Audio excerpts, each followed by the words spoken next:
into Cooking with Margie. I'm Eric Stafford. This is Margie Mansure, and we are here today with another great recipe. Now, I see some protein here. We are going to continue our global journey. Okay.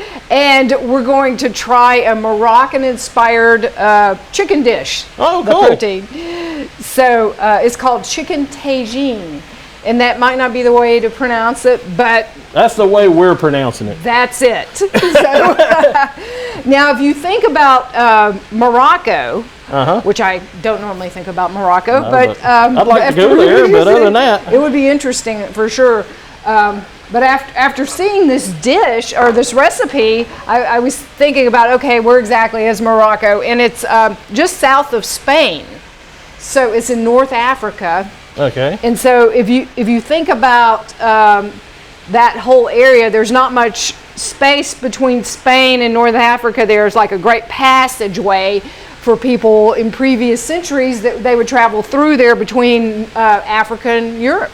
Oh, okay. So the cuisine of Morocco, as I have recently learned, is very interesting because it takes from many different cultures because so many people came there from different places. Oh, okay.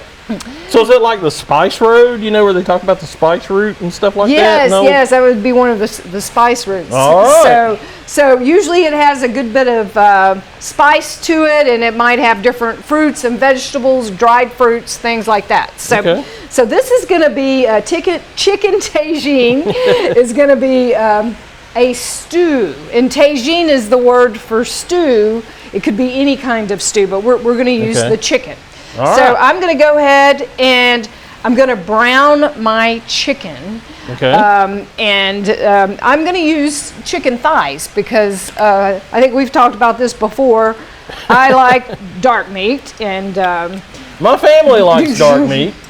So yeah, the chicken thighs are a really good option. They're a good option. They're usually a little cheaper too. A cheaper cut of chicken, if you want to, if you're watching your budget a little bit. Right, so you can get them with the bone in or with the bone out. So I chose to not have the bone, just to make it simpler, right? Yeah. But a lot of times the chicken with the bone is less expensive. And you can always take it out after it cooks, right? Yeah, you can take it, you can cook it and take it out. So we're doing kind of a stew, so it'll get nice and moist and kind of fall apart is our hope. So, okay, so I've got this on my skillet here pretty much on a high heat, and it's just kind of getting going. Yeah.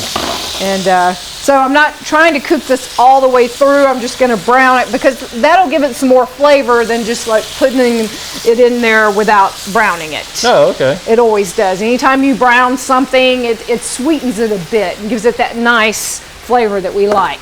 Yeah.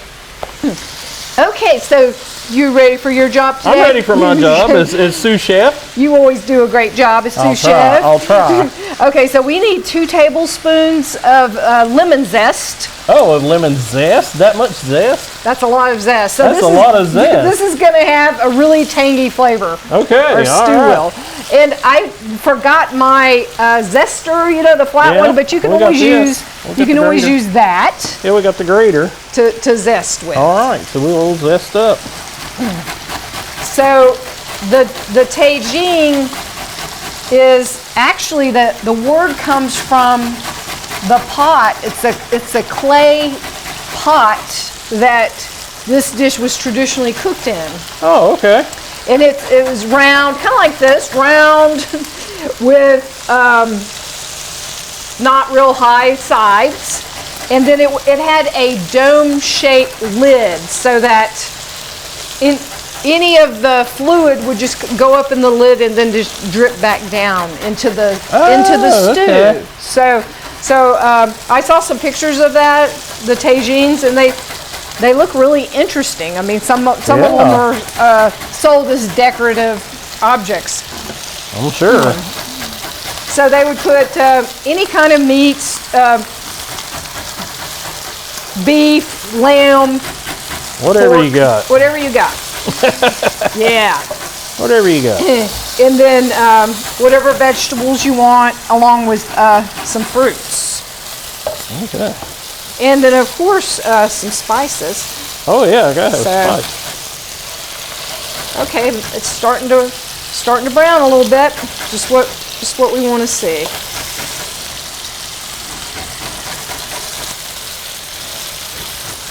And I'm trying to do the lemon and not get to the pithy part, the white too much. We want the zest, but not the bitter. Right, very good. Hey, see, I watch that's cooking hit shows. I know what's going on. You know what you're doing? I know what I'm doing a little bit. That's Yeah, about a tablespoon there.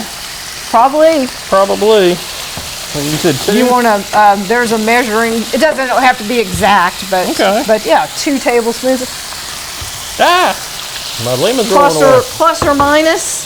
Plus or minus, minus to plus.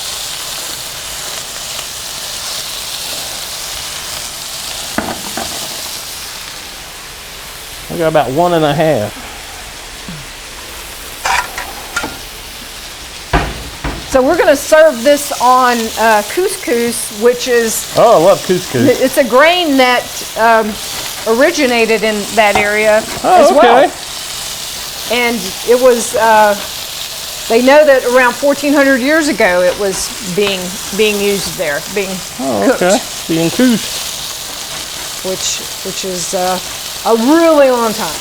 A friend recently, maybe about a summer ago, 2 summers ago, introduced me to couscous. I was not a couscous person, and it's so quick to cook, and you can pretty much just throw any vegetable in it, and it just makes it really good.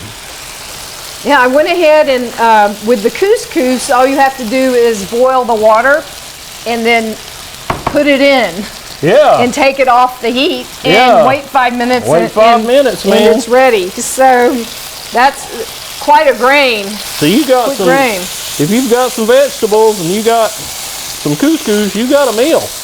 Yes, yes. So, And boy, we're really going to have a meal here with our chicken breast, or our Okay. chicken thighs. We'll have it all. we will have it all. Look at that. And like you say, you just lightly browned them. Yep, just lightly browned them. Give it that flavor. And so the next thing I'm going to do, I've got 1 large onion that I'm going to put in there and get that started. Maybe I'll turn that down a little bit. Is that olive oil that you got in there? That is. I put Okay. I probably put two teaspoons of olive Oh, yeah. oil in. I've got 1.5 pounds of the thighs. I've got this is a large onion, isn't it? Yeah, I've been running into a lot of large onions. I kind of wonder what that's about. Yes. Well, maybe they've been breeding them to be larger. Who I know, knows? some size of a softball I've had. Yeah, I think that was this one. Yeah, Makes quite a few cups, actually. yeah. Okay, so I'm gonna cook that until it's soft, and before I add some more vegetables. Okay. So another vegetable I want to add will be some zucchini here. Zucchini. So if you will just cut that, I would cut that in half. Okay. You always want to put your flat side down on the cutting board. Okay. So after you cut it in half, you can do that. Can I go ahead and take the ends off? With the Yeah. nasty- You might want to cut it in half crossways too, just to handle it easier. Oh, really? Okay. Yeah. I'm a little happy with that, but Okay. So half that way, half that way. and then you could make little, cut it in half again that way, Okay. and then we'll just make little cubes. Little cubbies. So I guess we could use any vegetable we want in this, but the recipe that I found had the zucchini. It's not really in, it's not in season yet, but nothing really Yeah. is, right? Except No. some people can grow greens this time of year, Yeah. but since we're here in this part of the country, it's not like we're in California or Florida, where we can get a lot of fresh vegetables this time of year. So I'm keeping that up pretty high. So to the onion, I've got some garlic that I've already chopped up. I've got 3 cloves of that. Okay. And some grated ginger. So I had about a tablespoon of the grated ginger. So I'm going to go ahead and add that. Boy, is it going to smell good in here, huh? Yeah, all right. We'll get the other government employees to come in. They'll be here soon. They'll be checking it out. You smell it down the hall. Mm-hmm. Smell it coming.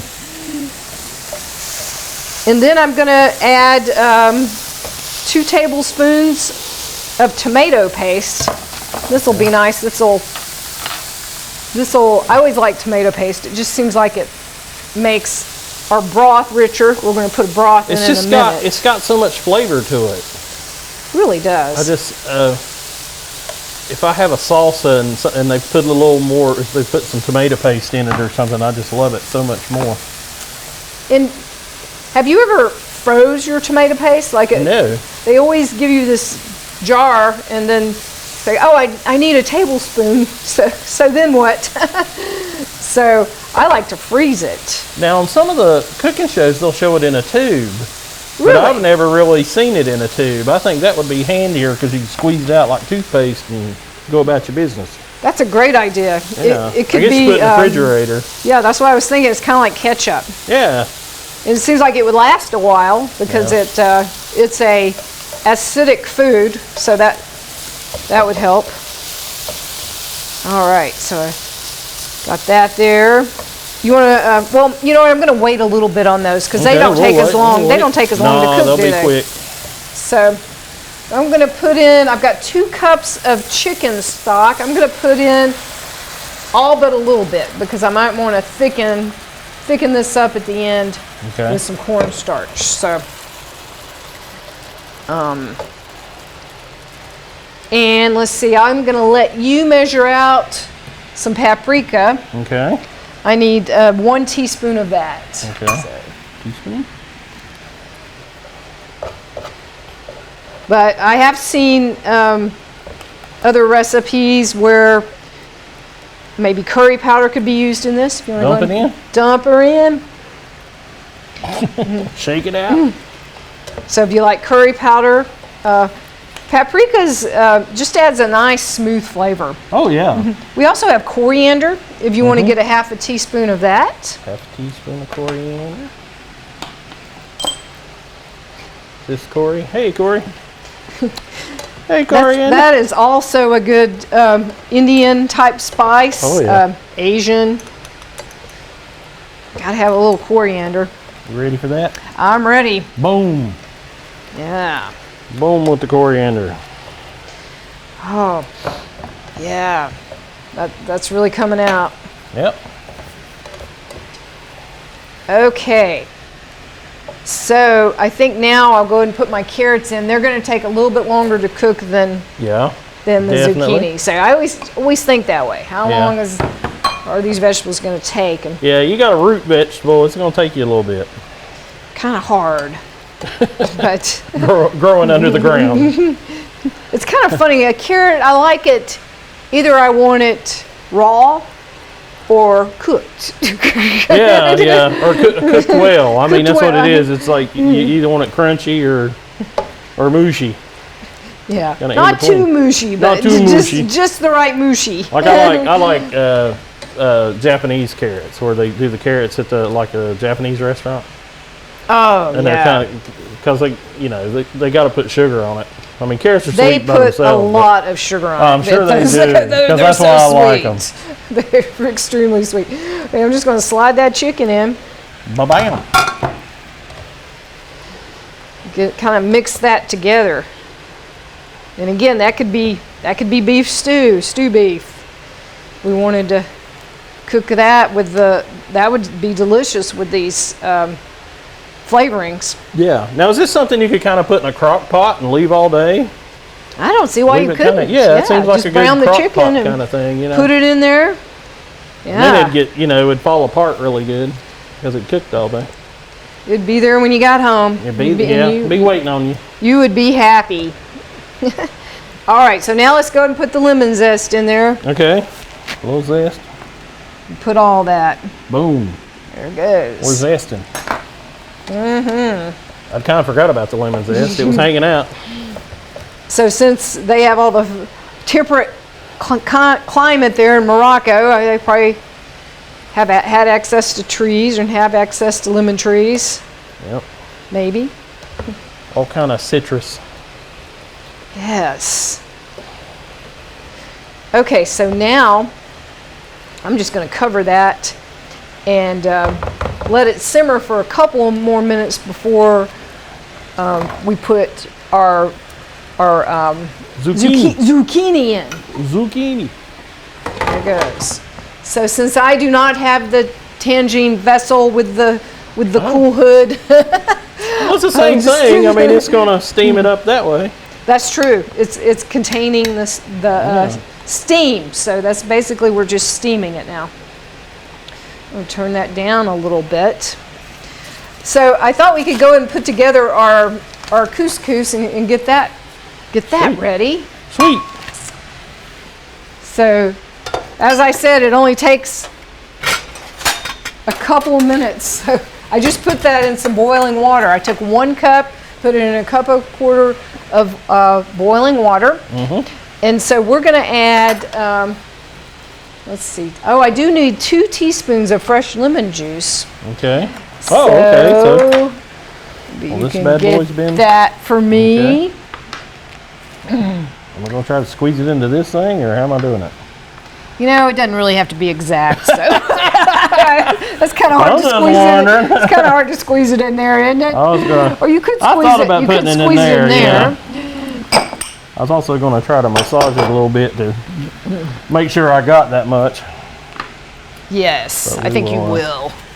2 tablespoons, maybe 2 not. tablespoons. Might. We might. Okay, Oh so yeah, we might. There's a lot coming out. I'm going to add a little bit of olive oil to my couscous. All right. A little olive oil. Well, let's see, 1 tablespoon is what our recipe calls for. Okay. And we also have some apricots. So I got just dried apricots and chopped those up. That's good. Oh, add a little sweet. I love apricots. I've got some toasted almonds. You can tell. And I saw you had toasted almonds. Yes, I've been nibbling on them. You got to do it, right? Yeah. And then I just chopped up some parsley, some Italian parsley. Okay. You could use cilantro, Yeah. but I figured we've been using a lot of cilantro lately, so I Yeah. switched to parsley, Okay. just for a change. Okay, if you want to go ahead and put the lemon juice. Yeah. And you said 2? 2 teaspoons. 2 teaspoons. And then We got that and more. just a tiny bit of salt in there. So all we have to do is just combine that. I think that you can vary the amount of water that you use in the couscous. Yeah. Because this looks a little dry to me. I mean, and that's what it said on the package. 1 cup of couscous for a cup and a quarter water. So Okay. I think that if you didn't want it as dry, you could add a little bit Yeah. more to that. Do you want to work that in for me while I add my I'll work. zucchini? Okay. Okay. So we're just going to add this, stir it around a little bit. Is there an ancient Moroccan song for grinding down couscous? Probably. I've never learned it though. We'll make one up. No, I'm just kidding. No, I do think Morocco would be a really interesting place to visit. Oh yeah, definitely. But that might be one place I'd want a guide, because you probably wouldn't be able to read a lot of the print, Yeah. because they have they have so many influences. They probably have a total different script than somewhere like Mexico. You can kind of figure out what the what the word means, restaurant or whatever. Yeah. But I don't know about Morocco. Well, that looks nice. It does look fluffy. It's getting there. It's fluffing up.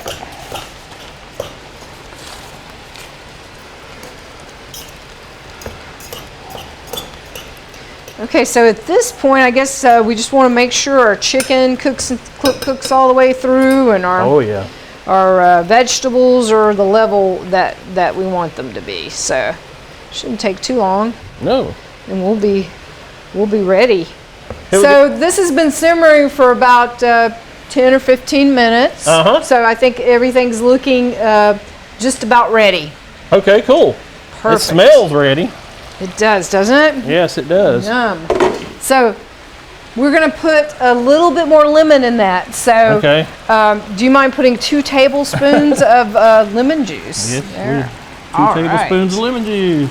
Excellent. Now I like to check to see if the sauce is as thick as I like it. Actually, this sauce is pretty thick. Yeah. I might just leave it like that.